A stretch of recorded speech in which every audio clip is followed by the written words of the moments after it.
নদীর বুক চিরে যখন হাওয়া এসে মুখে লাগে তখন সত্যি মনে হয় প্রকৃতির চেয়ে বড় কোনো রিফ্রেশমেন্ট আর হতেই পারে না। আজ আপনাদের নিয়ে যাচ্ছি উত্তরবঙ্গের অন্যতম সুন্দর এক রুটে, বগুড়ার সারিয়াকান্দি কালীতলা ঘাট থেকে ধারা বর্ষার চর। হ্যাঁ, বগুড়ার একদম শেষ সীমান্তে এই চর, যার উপারে কিন্তু জামালপুর জেলা। নৌকার ছাদে বা সামনে চেপে বসলে যমুনার বিশালতা আটকে দিবে। মাথার উপর বিশাল খোলা আকাশ, সাদা মেঘের ভেলা, আর নদীর উপর রোদের ঝিলমিল যে কোনো ক্লান্তি নিমিষেই দূর করে দিতে পারে। আচ্ছা, এই জেলেকে দেখে কে মনে হচ্ছে না পানির উপর দিয়ে হাঁটছে? আসলে এখানে একটা চর জেগে উঠেছে। চরগুলো জেগে ওঠে আবার অনেক সময় গায়েব হয়ে যায়।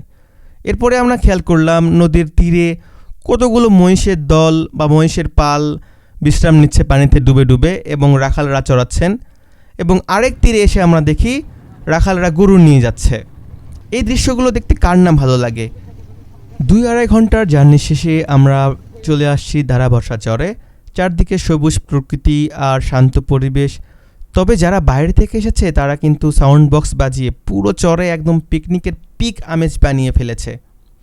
তবে চরে এসে শুধু ঘোরাঘুরি করলে কি চলে? আসল মজা তো খোলা আকাশের নিচে বন্ধুদের সাথে এই পিকনিকে। মাটির চুলায় বড় কড়াইয়ে চলছে রান্নার মহাযজ্ঞ। নদীর তাজা বাতাস আর রান্নার মম সুবাসে খিদে চড়ে গেছে একদম দ্বিগুণ। সবাই মিলে গোল হয়ে বসে এমন ভুরিভোজ, এক কথায় অনবদ্য। নামাজ পড়তে আসবে তারা যে এখান থেকে নৌকা ভাড়া করতে পারবে, পার পিস 5 টাকা করে। ওই পাশে মসজিদ আছে একটা, এই খাল পার হতে হবে 5 টাকা দিয়ে। এই যে এরকম বাবুরা আছে। নামাজ শেষে আমরা চরে ফিরে আসি। দুপুরের খাবার খেয়ে আমরা 2-1 ঘন্টা বিশ্রাম নেই, ঘোরাঘুরি করি। বাই দ্য ওয়ে, আমরা একটা এজেন্সির মাধ্যমে গিয়েছিলাম। 399 টাকায় সকালের নাস্তা এবং দুপুরের খাবার ইনক্লুড ছিল। যোগাযোগ করতে পারেন নীল দিগন্ত ট্যুর অ্যান্ড ট্রাভেলসের সাথে। আমি হোয়াটসঅ্যাপ নাম্বার দিয়ে দিচ্ছি। এখন আমাদের ফেরার পালা।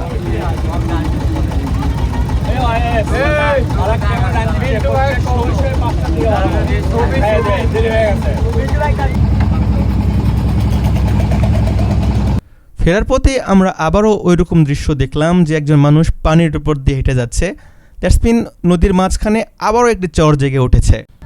একদিনের জন্য শর্ট ট্রিপে যমুনার প্রকৃতির এমন রূপ উপভোগ করতে চান, তবে সারিয়াকান্দি থেকে ধারা বর্ষার চর আপনার জন্য সেরা অপশন হতে পারে। প্রকৃতির অপরূপ দেখতে দেখতে, সূর্য ডোবা দেখতে দেখতে আমরা চলে আসি সারিয়াকান্দি কালীতলা ঘাটে। এই দৃশ্য কখনো ভোলার নয়।